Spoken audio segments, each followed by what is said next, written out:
Welcome to Chillin' 101. We hope this video helps. You begin by stabilizing the environment, restart Explorer. EXE from Task Manager to clear transient hangs and free locked resources. Once done, reboot into Safe Mode to determine whether third-party plugins cause the crash, because Safe Mode runs minimal drivers and services.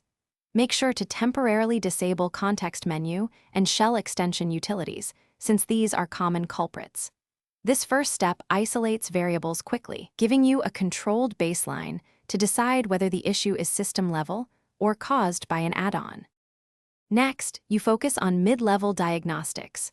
Run Shell XView or auto-runs to disable non-Microsoft Shell extensions and reboot to test behavior, because faulty extensions often crash Explorer when rendering context menus or thumbnails.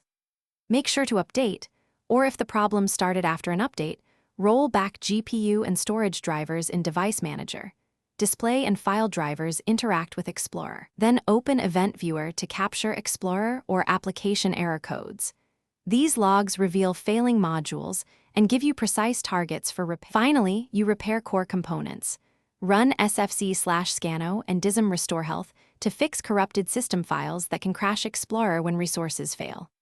Once those complete, create a new user profile to determine whether your current profile is corrupted, because profile corruption can produce persistent crashes only for one account.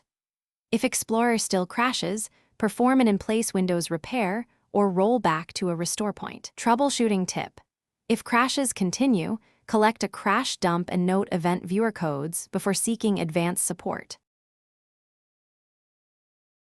Thanks for watching. Consider subscribing if we helped you.